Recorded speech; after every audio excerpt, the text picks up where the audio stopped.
नमस्कार मित्रों, मैं विकास शाक्या एक बार फिर से आप सबका स्वागत करता हूं। और अब इस चैनल पर हम एक नई प्लेलिस्ट भी शुरू करेंगे। हालांकि इस पे जो वीडियोस आएंगे वो हफ्ते में हो सकता है कि एक बार में एक वीडियो आए, एक हफ्ते में एक video. Most probably I will try कि जो संडे का दिन होगा उसी दिन मैं एक वीडियो यहाँ पे अपलोड करूं। और ये सीरीज है मनुस्मृति के बारे में। इस विषय पर मैं कोई वीडियो बनाना तो नहीं चाहता था, लेकिन बात यह है कि मनुस्मृति को लेकर के बहुत सी मिथ्या धारणाएं, जिसकी वजह से लोगों ने कुछ गलत संदेश खुद तक पहुंचा लिए हैं, और उन संदेशों की वजह से पूरे के पूरे सनातन धर्म को वो हाशिए पर खड़ा करते हैं, वो कटघरे में खड़ा करते हैं। उन सभी विचारों को हमें एक तरीके से सही करना है। इसको समझना है कि क्या आखिर ऐसा लिखा है मनुस्मृति में, और क्या आखिर ऐसा लोगों ने समझा है जिसकी वजह से इसके प्रति इतना वैमनस्य, और इसकी वजह से हिंदू धर्म के प्रति इतना वैमनस्य यहाँ पे हमारे समाज में फैला हुआ है। मेरा नाम विकास शाक्या है। मैं स्वयं एक शाक्य हूं। मैं उस शाक्य वंश से बिलोंग करता हूं जिसमें गौतम बुद्ध ने जन्म लिया। और गौतम बुद्ध की जो प्रमुख शिक्षा है वो यही है कि आप जानो, आप समझो, अप दीपो भव, अपना प्रकाश स्वयं बनो। स्वयं इस बात को जानने का प्रयास करो कि सत्य क्या है।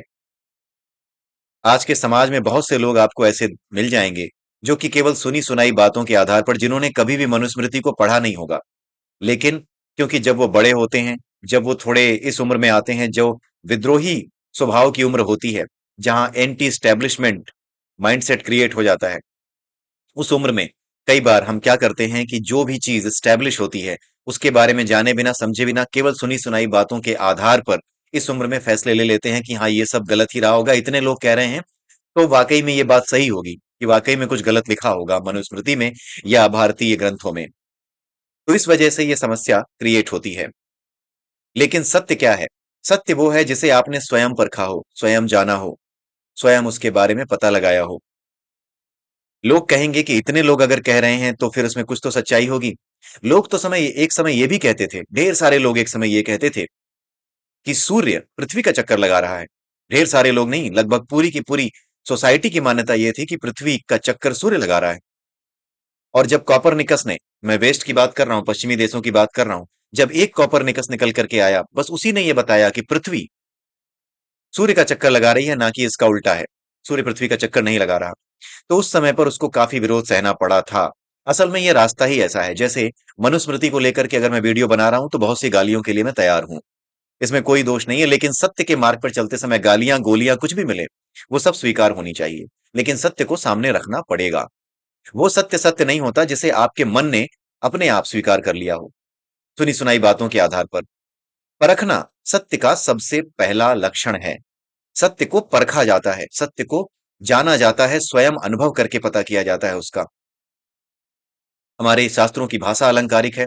हमारे शास्त्रों की भाषा में बहुत जगह पे मानवीकरण अलंकार का इस्तेमाल किया गया है, और इस वजह से शब्दों के अर्थ समझने में थोड़ा सा प्रॉब्लम होती है। बचपन में बहुत सी कहानियां हम सुनते थे। एक कहानी ये भी सुनते थे कि तीन साथी थे, उनमें एक साथी था हिरन, दूसरा था कौवा, तीसरा था चूहा। तीनों में बड़ी दोस्ती थी। अब अगर कोई ये पूछे कि मैंने तो आज तक नहीं देखा है हिरन, कौवे और चूहे की दोस्ती को, तो बंधु बात यह है कि मित्रता के महत्व को समझाने के लिए जिस तरीके से चीजों को सिंपल किया जा सकता है, उस भाषा में, उस तरीके से बच्चों के सामने ये कहानियां रखी जाती हैं। क्योंकि उन्हें मित्रता पर कोई फिलॉसफी नहीं समझाई जा सकती, इसलिए उन्हें साधारण सी कहानियों के माध्यम से, मनोरंजक कहानियों के माध्यम से ये बातें समझाई जाती हैं। हमारे वेदों और पुराणों का यही हाल है। वेदों में जो कॉन्सेप्ट दिए गए हैं, जो बहुत ही टफ हैं, जिनके अर्थों को समझ पाना तक बहुत मुश्किल है, उनके अर्थों पर टिप्पणी करने के लिए वो लोग आते हैं जो संस्कृत का एक श्लोक बोलते समय भी जीभ में उनके लकवा मार जाएगा। तो ऐसे भ्रांतियों के बीच में ये जो मनुस्मृति को लेकर के बहुत सी भ्रांतियां फैली हुई हैं, उन भ्रांतियों को काटने, उन भ्रांतियों को तोड़ने का कार्य ही हमारा ये चैनल, अपने माध्यम से मैं करने जा रहा हूं हमारे इस चैनल पर। उम्मीद करता हूं कि आप इन वीडियोस को, भले ही आप दूसरे वीडियोस फैलाते हो या ना फैलाते हो, लेकिन मनुस्मृति से जुड़े हुए इन वीडियो को आप जरूर फैलाएं, आप जरूर दूसरों तक पहुंचाएं, खुद भी देखें। मनुस्मृति अगले रविवार से हर एक वीडियो मैं आपके सामने लेकर के आऊंगा। हो सकता है पूरे एक साल में मैं पूरी मनुस्मृति समाप्त कर दूं, क्योंकि मैं ज्यादा वीडियोस इस पे नहीं बनाऊंगा, केवल और केवल वीकली वीडियोस आएंगे। ठीक है। होपफुली कि 52 या 53 वीडियो में, 50 या 60 वीडियोस के बीच में मैं सारी चीजें समाप्त कर दूं। लेकिन मनुस्मृति को समझने से पहले, मनुस्मृति पर बात करने से पहले, उसके भीतर जाने से पहले हमें यह समझना होगा कि इसके प्रति समाज में मिथ्या धारणाएं क्या हैं। पहली बात तो ये है कि ब्राह्मण, क्षत्रिय, वैश्य और शूद्र को लेकर के जो समाज में मिथ्या धारणाएं हैं, वो मनुस्मृति से उठ करके आई हैं। लोगों ने इसको समझने का प्रयास नहीं किया कि ब्राह्मण क्या है, क्षत्रिय क्या है, वैश्य क्या है, शूद्र क्या है। लोगों ने इन्हें अपनी सामाजिक स्थिति और अपनी जो सामाजिक अवधारणा है उनको लेकर के कि जन्म से ही कोई व्यक्ति ब्राह्मण होता है, जन्म से ही कोई व्यक्ति क्षत्रिय होता है, कोई व्यक्ति शूद्र होता है, इसके बारे में जो धारणा बना ली है, उसी धारणा के साथ चलते चले जा रहे हैं। जब भी कोई ये कहता है कि शूद्र को राजा बनने का अधिकार नहीं होना चाहिए, तो वो इस बात को कुछ अलग अर्थों में लेते हैं। वो इस अर्थों में लेते हैं कि मैं पढ़ा लिखा हूं, मैं भी पढ़ चुका हूं, मैं भी पढ़ाई लिखाई कर चुका हूं, पास कर सकता हूं एग्जाम, मैंने अपने आप को साबित किया है, लेकिन मैं अगर एक छोटी जात में पैदा हुआ हूं तो मैं क्यों नहीं बन सकता राजा? किसने आपको मना किया है? भारत के राष्ट्रपति का नाम आप जानते हैं? नाम है द्रौपदी मुर्मू। वो कहां से बिलोंग करती हैं आपको पता होगा। तो भारत का संविधान, और भारत का संविधान ही नहीं, भारत की संपूर्ण व्यवस्था ब्राह्मण को केवल और केवल उसके जन्म से नहीं देखती, विद्वान को उसके जन्म से नहीं देखती, उसके कर्म और गुणों के आधार पर देखती है। और मनुस्मृति समझने से पहले हमें यही समझना होगा कि ब्राह्मण, क्षत्रिय, वैश्य और शूद्र की मुख्य परिभाषाएं कहां से ली गई हैं। क्या होते हैं ब्राह्मण, क्या होते हैं क्षत्रिय, क्या होते हैं वैश्य और शूद्र? इसके विषय में अगर आपको जानना है तो भगवत गीता का, सबसे पहले आपको मनुस्मृति पढ़ने से पहले भगवत गीता का चैप्टर नंबर जो 18 है, उस चैप्टर नंबर 18 के जो वर्सेस हैं, जो श्लोक हैं, उसमें 41वें से लेकर के 45वें श्लोक तक को आपको पढ़ना होगा।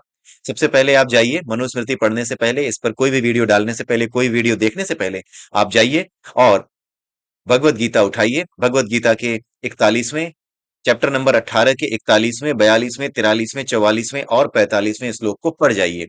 इन श्लोकों में यह बताया गया है, साफ साफ बताया गया है कि ब्राह्मण, क्षत्रिय, वैश्य और शूद्र की पहचान कैसे होती है।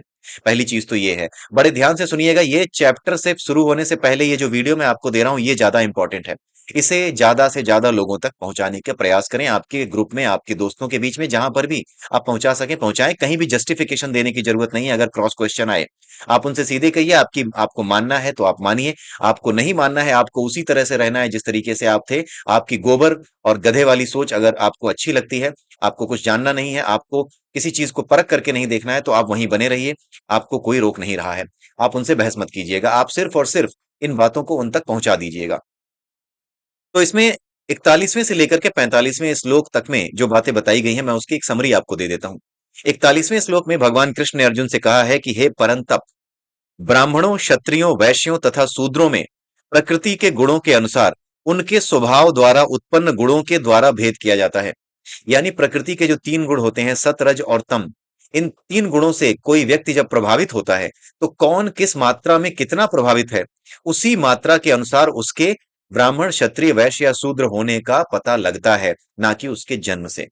ठीक है, ये चीज भगवत गीता में आपको 41वें श्लोक में चैप्टर नंबर 18 में बताई गई है, साफ साफ लिखा है। ठीक है, ब्राह्मण, क्षत्रिय, विषाम, शूद्राणाम च परंतप कर्माणि प्रविभक्तानि स्वभाव प्रभवैर गुणैः। ये है श्लोक नंबर 41, साफ लिखा है, कहीं पर भी जन्म से इसका कोई लेना देना नहीं है। केवल प्रकृति के तीन तत्वों के आधार पर, किसमें कितने कौन से तत्व अधिक हैं, उसके आधार पर भेद किया जाता है कि कौन ब्राह्मण है, कौन क्षत्रिय है, कौन वैश्य है और कौन शूद्र है। ब्राह्मण कौन है? ब्राह्मण वो है जिसमें सतोगुण की मात्रा सबसे अधिक होती है। क्षत्रिय वो है जिसमें सत और रज दोनों की मात्रा लगभग बराबर या फिर रज ज्यादा और सत थोड़ा कम होता है। रजोगुणी व्यक्ति अपनी इच्छाओं से, अपने सकाम कर्मों के माध्यम से समाज में उन्नति को लेकर के, प्रगति को लेकर के सोचता है। अधिक से अधिक चीजों को अपने अधिकार में लेना, लोगों की सुरक्षा का भाव होना, अपने मन में ये भाव होना कि मैं लोगों को सुरक्षा प्रदान कर सकता हूं, मैं लोगों के लिए कुछ कर सकता हूं, उनकी रक्षा कर सकता हूं, ये भाव जिसमें हो, ये जो भाव होता है, ये जिस व्यक्ति में होता है जिसमें रजगुण ज्यादा है, ये एक तरह का अहम भी होता है कि मैं रक्षा कर सकता हूं, मैं ही सब कर सकता हूं, मैं तुम्हारी रक्षा करूंगा। ये एक अहम भाव भी होता है। लेकिन जब ये अहम भाव निष्काम कर्म में परिवर्तित हो जाता है, यानी आप अहम को छोड़ देते हैं, केवल कर्म करते हैं, तो आप वास्तविक क्षत्रिय बनते हैं, जो क्षत्रिय बनने की प्रेरणा भगवान कृष्ण ने अर्जुन को दी थी। तो क्षत्रिय रज ज्यादा होता है, सत कम होता है। उसके बाद आता है वैश्य, जिसमें रज ज्यादा होता है या फिर उसके साथ तम भी मिला होता है। रज ज्यादा, तम भी साथ में मिला होता, तम थोड़ी मात्रा में होता है, ज्यादा मात्रा में नहीं होता है। रज ज्यादा मात्रा में होता है, तमोगुण थोड़ी कम मात्रा में होता है। तमोगुण थोड़ी कम मात्रा में होने की वजह से ऐसा व्यक्ति 420 करने में, किसी का नुकसान करने में, किसी के साथ षड्यंत्र करके उसको नीचे गिरा देने में पीछे नहीं हटता।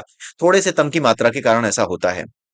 रज ज्यादा होता है। रज ज्यादा होने की वजह से अधिक से अधिक धन कमाने की इच्छा, अधिक से अधिक लैविश लाइफ जीने की इच्छा उसके अंदर होती है, और ये व्यक्ति कहा जाता है वैश्य। यानी जिसमें रज ज्यादा हो, कम थोड़ा सा कम हो, यानी आप ऐसे समझ लो कि 75% रज है और 25% जिसमें तम है, वो वैश्य कहा जाता है। उसके अंदर वैश्य के गुण होते हैं। वो समाज में इस तरीके से कार्य करता है कि अपना लाभ कमा सके, और अपना लाभ कमाने के लिए दूसरों के प्रति षड्यंत्र करना, जो कि थोड़ा सा तम होता है, उसकी वजह से उसके अंदर आ जाता है। लेकिन जब ये वैश्य भी समाज के प्रति अपना कार्य करने लगता है, टैक्स देने लगता है, अपने हर काम को इस तरीके से जोड़ लेता है कि इससे समाज का भी भला होगा, तब जाकर के वो निष्काम कर्म योगी बनता है और वो निष्काम वैश्य बनता है। अपने हर कर्म को, चाहे वो वैश्य हो, चाहे क्षत्रिय हो, चाहे ब्राह्मण हो, अपने हर कर्म को जब तक निष्काम नहीं बनाओगे, तब तक आप वास्तविक ब्राह्मण, क्षत्रिय, वैश्य और शूद्र नहीं बनते। और शूद्र कौन होता है? शूद्र वो होता है जिसमें तम की मात्रा अधिक है। तम का मतलब होता है आलस। तम का मतलब होता है बुरे कर्मों में प्रवृत्त होना। जैसे कोई व्यक्ति अगर सुबह उठते ही आपको शराब के ठेके के नीचे पड़ा हुआ मिले, तो इसका मतलब यह है कि वो तमोगुणी है। वो तमोगुणी है। अगर आप इस व्यक्ति को, तमोगुणी व्यक्ति को कहना चाहें कि ये किस कैटेगरी में आएगा, तो यही शूद्र की कैटेगरी में आता है। जो तमोगुणी है, आप ध्यान दीजिएगा, जो तमोगुणी है, जो अपने जीवन में किसी तरह के नियम को फॉलो नहीं करता, आलसी है, अपने जीवन में पढ़ाई को, लिखाई को, आगे बढ़ने को किसी तरह का कोई महत्व ये दे नहीं पाया, अपने आलस की वजह से, अपने संगत की वजह से अगर वो बिगड़ गया, चाहे वो ब्राह्मण कुल में जन्म लिया हो, चाहे कहीं उसने जन्म लिया हो, किसी जगह जन्म लिया हो, जन्म से कोई मतलब नहीं है। परिभाषा ही ये है कि जिसमें तमोगुण ज्यादा है, वो शूद्र है। और क्योंकि ये शूद्र है, इसको भी खाना पीना है, आगे बढ़ना है, तो क्योंकि इसने मेहनत नहीं की, पढ़ाई नहीं की, आगे नहीं बढ़ा, विद्वत्ता को अपने जीवन में नहीं उतारा, विद्वान होने के लिए इसने कोई प्रयास नहीं किया, उस केस में ये क्या करेगा? खाएगा कैसे? लूट करके खाएगा तो लुटेरा बन जाएगा। इसलिए इस व्यक्ति को, अगर लूट करके खाएगा, लुटेरा बनेगा, तो कभी राजा के सैनिक उसे गिरफ्तार करेंगे और मृत्यु दंड तक दे सकते हैं, उसके हाथ पैर भी काट सकते हैं। पुराने जमाने की बात कर रहा हूं। आज के जमाने में भी अगर पकड़ा जाएगा तो जेल जाएगा। जेल से वापस आने के बाद क्या रास्ता बचेगा? क्या आप उसे आप अपना लेंगे? अगर कोई अपराधी जेल से वापस आता है तो आप उसे कभी नहीं अपनाते। अब समस्या ये खड़ी होगी कि अगर कोई उसे नहीं अपनाते, तो वो उन्हीं को कर्मों में घिरा रहेगा, उन्हीं बुरे कर्मों में घिरा रहेगा। तो जो तमोगुण से प्रभावित है वो शूद्र है। अब जरा सोच करके बताइए कि जो तमोगुण से प्रभावित है, जो शूद्र है, जो सुबह उठते ही दारू पी करके बैठ जाता है, जो सुबह उठने में आलस करता है, किसी काम को करने में आलस करता है, दीर्घ सूत्री है। एक श्लोक था, चैप्टर 18 में एक श्लोक है भगवत गीता में, कि शूद्र के बारे में बताया गया है, कि जो तमोगुणी है उसके बारे में बताया गया है कि वो दीर्घ सूत्री है, किसी काम को धीरे धीरे धीरे करता है, लंबा खींचता है। आप जरा सोचिए, इस आदमी को राजकाज दिया जा सकता है? क्या इस आदमी को ज्ञान देने के लिए उपयुक्त समझा जा सकता है? जन्म से कोई लेना देना ही है, लेना है ही नहीं। आप केवल और केवल इसकी प्रवृत्ति पर ध्यान दीजिए, जो कि तमोगुणी प्रवृत्ति से ग्रसित है, ऐसे व्यक्ति की प्रवृत्ति पर ध्यान दीजिए। ऐसे व्यक्ति की प्रवृत्ति कैसी है? तमोगुणी प्रवृत्ति है। इस वजह से आप उसे कभी भी इस तरह का काम नहीं दे सकते जो समाज में महत्वपूर्ण योगदान दे सके। इसलिए इस व्यक्ति को चाहिए कि ये सेवा करके, सेवा कैसे करके? भाई, अगर आप कोई अच्छा काम नहीं कर पा रहे, आप पढ़े लिखे नहीं है, तो आप क्या करेंगे? आज के समय में ही देख लीजिए, आप पढ़े लिखे नहीं हैं, आप आलसी रहे हैं, आप क्या करेंगे? या तो आप चोर बन जाएंगे। अगर आपको अभी भी लैविश लाइफ जीनी है और आप में कोई योग्यता नहीं, तो आप क्या करेंगे? चोर ही तो बनेंगे। यही शूद्र है। लेकिन अगर वो निष्काम कर्मयोगी बन जाए, अपने कर्तव्य को समझ जाए, कर्तव्य को कैसे समझ जाए? कि भाई, अगर मैं आगे नहीं बढ़ पाया हूं, अपने अंदर वो योग्यता पैदा नहीं की है, तो मैं कैसे राजा बन सकता हूं? मुझे पहले योग्य बनना होगा।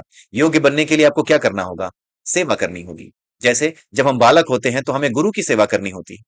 बच्चे होते हैं तो हमें अपने से जो बड़े होते हैं, उनकी बातों को सुनना पड़ता है, उनकी सेवा में रहना पड़ता है, उनके प्रति श्रद्धा रखनी पड़ती है। उसी प्रकार से जो तमोगुण से प्रभावित व्यक्ति है, जो अपने जीवन में आलसी है, जो किसी काम को ढंग से कर नहीं पाया, जिसने पढ़ाई लिखाई नहीं की, उसके लिए ये जरूरी है कि वो उन लोगों की सेवा करे जो कि पढ़ाई लिखाई करके थोड़ा ऊंचे स्तर पर, या विद्वान होकर के थोड़ा ऊंचे स्तर पर गए हैं, जिनमें एटलीस्ट कम से कम रजगुण तो है, जिसमें रज और तम का मिश्रण तो है, या फिर जिसमें सतोगुण है।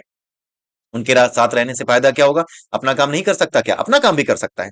लेकिन उनके साथ रहने का फायदा ये होगा कि उनकी जीवन शैली, उनकी दिनचर्या, उनके नियम कानून, उनकी सारी चीजों को देख करके वो क्या करेगा? अपने भीतर परिवर्तन ला सकता है। संगत का असर होता है, ताकि इसको शूद्र से वहां तक, यहां तक, क्षत्रिय तक या फिर ब्राह्मण तक उठाया जा सके। केवल प्रकृति के गुणों के आधार पर ये चीजें निर्धारित होती हैं, लेकिन जरा सोचिए कि पूरे के पूरे समाज में किस तरीके से ये गलत बात फैलाई गई है।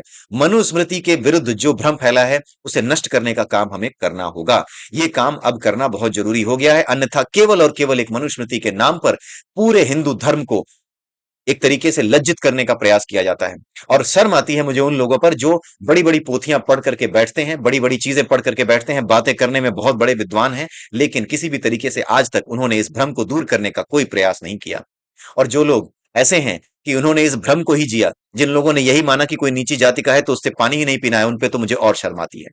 भाई आपको अपने ग्रंथों को सही से पढ़ना चाहिए था, और आपको सही बातें खुद पहले समझनी चाहिए थी, उसके बाद आप समाज में परिवर्तन ला पाते और खुद भी ऐसा व्यवहार कभी नीची जाति वाले के साथ नहीं करते कि आज हिंदू धर्म कटघरे में खड़ा होता। तो ये 4 श्लोक आप पढ़िएगा, चैप्टर नंबर 18 वर्स नंबर 41 से लेकर के 45 तक। उसके अलावा उसके अलावा एक श्लोक और है भगवत गीता में, चैप्टर नंबर 2 में एक वर्स और है। लेट मी सर्च इट, क्योंकि उसमें अर्जुन जो है भगवान कृष्ण से एक बात कहता है। अर्जुन भगवान कृष्ण से क्या कहता है, लेट मी सी कौन सा श्लोक है, मुझे एक श्लोक नंबर नहीं याद है, तो मुझे ये देखना पड़ेगा कि कहां पर है। ओके। हम्म।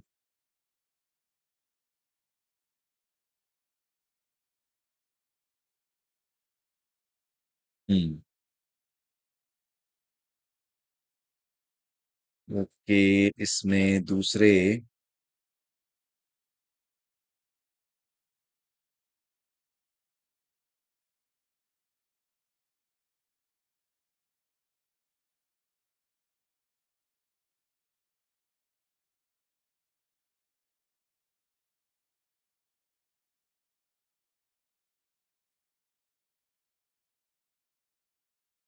हाँ, पहले चैप्टर में है, नॉट सेकंड चैप्टर, ये पहले चैप्टर में ही है। और ये है आपका वर्स नंबर 39 एंड 40। ठीक है, 38, 37 से लेकर के 39, चैप्टर नंबर 1 का, 37 से 40 तक। इसमें क्या बताया गया है, इसमें अर्जुन भगवान कृष्ण से एक बात कह रहा है। जो बातें कह रहा है अर्जुन, उससे भी ये पता लगता है कि वर्ण व्यवस्था कहीं से भी जन्म से नहीं है, ये केवल और केवल कर्म के आधार पर होती है। जैसे 37वें और 38वें श्लोक में अर्जुन कहता है, हे जनार्दन, यद्यपि लोभ से अभिभूत चित्त वाले लोग अपने परिवार को मारने या अपने मित्रों से द्रोह करने में कोई दोष नहीं देखते, लेकिन हम लोग जो परिवार के विनष्ट करने में अपराध देख सकते हैं, ऐसे पाप कर्म में क्यों प्रवृत्त हो। यानी अर्जुन ये भगवान कृष्ण से पूछ रहा है कि मैं अपने ही लोगों को मार करके पाप क्यों करूं। उसे ये लग रहा है कि अगर वो मारेगा तो ये पाप होगा। और आगे वो ये कहता है कि इससे कुल का नाश होगा, कुल का नाश होने पर सनातन कुल परंपरा नष्ट हो जाती है, और इस तरह शेष कुल भी अधर्म में प्रवृत्त हो जाता है। यहां तक तो बातें उसकी समझ में आ रही हैं। उसके आगे जो वो बात बताता है वो ये सिद्ध करती है कि उस समय समाज में भी ऐसी मान्यता प्रचलित नहीं थी कि कोई जन्म से या अपने मतलब किसी जाति में पैदा हो जाने की वजह से शूद्र होता है। ये साफ यहाँ पर बताया गया है अर्जुन के द्वारा, जो पूछ रहा है उसकी बातें ये सिद्ध करती हैं कि कभी भी केवल और केवल जन्म लेने से किसी कुल में आप नीच नहीं होते। यहाँ पे कर्मों के आधार पर भी अर्जुन ही व्याख्या कर रहा है। वो कह रहा है, हे कृष्ण, जब कुल में अधर्म प्रमुख हो जाता है तो कुल की स्त्रियां दूषित हो जाती हैं, और स्त्रीत्व के पतन से, हे वृषणवंती, अवांछित यानी वर्ण संकर संतानें पैदा होती हैं। ये मैं श्लोक आपको संस्कृत में सुना दे रहा हूं। अधर्मा विभावत कृष्णा प्रदुष्यंति कुल स्त्रिया स्त्रुसु दुष्टासु वार्ष्णेय जायते वर्ण संकर। जब स्त्रियां दूषित हो जाती हैं तो वर्ण संकर यानी कि एक वर्ण की नहीं, कई वर्णों की मिली जुली संतानें पैदा होने लगती हैं। जैसे अगर अर्जुन क्षत्रिय था तो उसका यह कहना था कि मेरे यहां अब वैश्य और शूद्र जैसी संतानें पैदा होने लगेंगी। इसका मतलब क्या है, अगर किसी का कुल ही सब कुछ होता तो अर्जुन ये बात क्यों कहता। क्योंकि उसे पता है कि ये कुल परंपरा से नहीं आता वर्ण, ये वर्ण आता है कर्मों से। और कर्मों की बात जब वो कह रहा है तो वो यही कर्म की बात कह रहा है कि मेरे कर्म करने से, यानी अपने ही लोगों के मार देने की वजह से क्या होगा, कुल परंपरा नष्ट हो जाएगी, और कुल परंपरा नष्ट होने से स्त्रियां दूषित हो जाएंगी। स्त्रियां कैसे दूषित हो जाएंगी, स्त्रियां दूषित हो जाएंगी इसका मतलब ये नहीं कि आप भीष्म पितामह को मारोगे तो आपकी स्त्रियां दूषित हो गई। ये तो गजब की बात हो गई। यही लोग सोचते हैं, लेकिन ऐसा नहीं है। बात की गहराई को समझिए। बात यह है कि पति और पत्नी ये दोनों मिलकर के ही संतान जो है वो पैदा करते हैं। अब जो हमारे घर के बड़े बूढ़े होते हैं वही आगे चल करके जब हम अपने घर में कोई यज्ञ करते हैं, कोई बड़ी कुल परंपरा से जुड़ा हुआ कोई आयोजन करते हैं, जैसे बच्चे पैदा हुए या फिर हमारे घर में किसी तरह का यज्ञ कराया गया, कोई पूजा पाठ कराया गया, तो वो ही निर्देश देते हैं।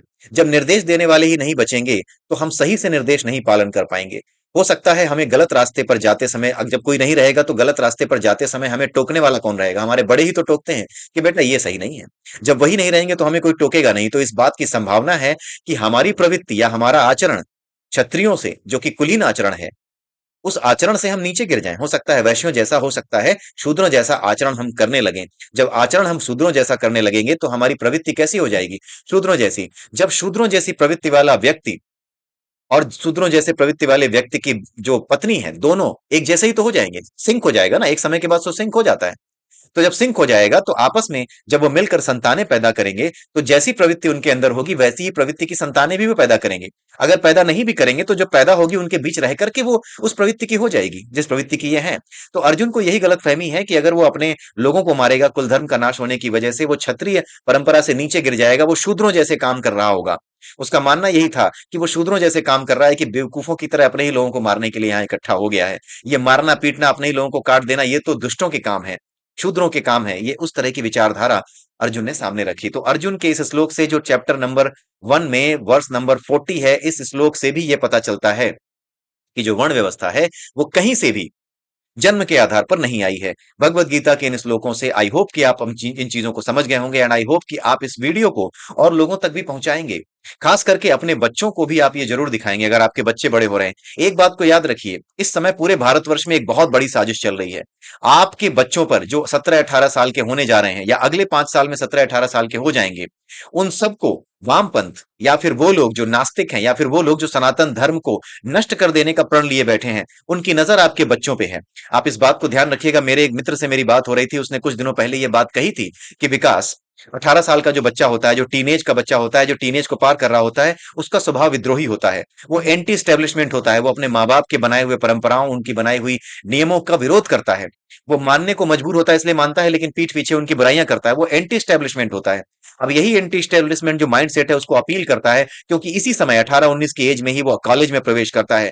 कभी वो किसी यूनिवर्सिटी में जाता है, कभी वो किसी यूनिवर्सिटी में जाता है। इन सभी यूनिवर्सिटीज में वो विषैले वामपंथी या विषैले लोग बैठे हुए हैं। वामपंथी जरूरी नहीं है कि हर बार गलत हो, लेकिन हाँ, अच्छा शब्द यह है कि मैं ये बोलूं कि वो लोग जो देश के प्रति दुर्भाव रखते हैं, जो देश को नष्ट कर देना चाहते हैं, भारत को नष्ट कर देना चाहते हैं, समस्त परंपराओं को नष्ट करके, सनातन धर्म को नष्ट करके इस देश के सर्वनाश को आमंत्रित करना चाहते हैं, वो सब आपके बच्चों की नजर, आप सब, वो सब आपके बच्चों पे नजर रखे हुए हैं। वो आपके बच्चे उनकी नजर में हैं। जैसे ही वो वहां पहुंचते हैं, एंटी स्टैब्लिशमेंट से ग्रसित आपका बच्चा, एंटी स्टैब्लिशमेंट की भावना से ग्रसित आपका बच्चा, वो क्या करता है? वहां एक अच्छे माहौल को देखता है, उसी माहौल को देखता है जो उसको अपील करता है, और उनकी बातें जो कि खुद एंटी स्टैब्लिशमेंट है। अरे किताब में लिखा है तो क्या मानना, मनुस्मृति में लिखा है तो क्या मानना, ये सब लिख करके बेवकूफ बनाया गया है। अब उसका एंटी स्टैब्लिशमेंट माइंड जल्दी ही इन चीजों को अपील कर जाएगा। इससे पहले कि आपके बच्चे इस भारतवर्ष के भविष्य बनने के बजाय इसका गर्त बन जाएं, उससे पहले अपने बच्चों को भगवत गीता, उससे पहले अपने बच्चों को भगवत गीता के साथ साथ जो उपनिषद हैं, जो आपका द होली साइंस है, जो योगानंद जी के चैप्टर्स हैं, जिसमें आपने बहुत अच्छी अच्छी चीजें जो बच्चों के समझ में आ सकती हैं, बच्चों के एक तरीके से उनके कैरेक्टर के निर्माण में सहयोग दे सकती हैं, वो सारी बातें उनसे आप करना शुरू कीजिए। देर करने का हमारे पास समय नहीं है। ये युद्ध केवल और केवल जरूरी नहीं है कि हथियारों से लड़ा जाए। कभी हर युद्ध हथियारों से नहीं लड़ा जाता। वही युद्ध अच्छा है जो शांति की तरफ ले जाए, जो शांति से लड़ा जाए, जो ज्ञान से लड़ा जाए, ज्ञान के अस्त्र से जो युद्ध लड़ा जाए, उसी युद्ध को जीतना शुभ है, उसी युद्ध को जीतना शुद्ध भी है।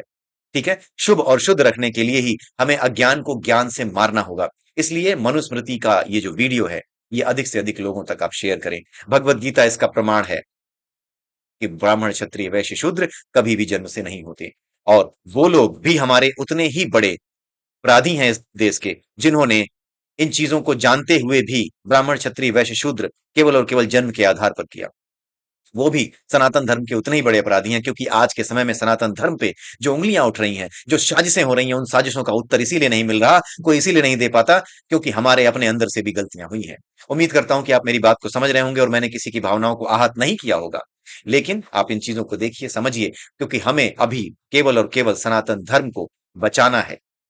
हम बचाने वाले नहीं है, धर्म हमें बचाएगा। हमें तो केवल अपना कर्तव्य निभाना है। बचाना यानी हमें अपने आप को बचाना है। हमें तो अपने आप को बचाना है, सनातन हमें बचा लेगा, सनातन अपने आप को प्रकट कर देगा। इसलिए उम्मीद करता हूं कि आप सब मेरी बात समझ रहे होंगे, और उम्मीद करता हूं कि मैंने किसी की भावनाओं को आहत भी नहीं किया होगा। इसी के साथ आप सबसे मैं विदा लेता हूं। अगले वीडियो में मनुस्मृति का पहला अध्याय, और वहां जो कुछ भी है वो 3-4 श्लोक या 5 श्लोक जो भी हैं, उनसे मैं शुरुआत करूंगा। तब तक के लिए जय सिया राम, जय श्री कृष्णा, जय श्री राधे। अगले वीडियो में फिर मिलते हैं।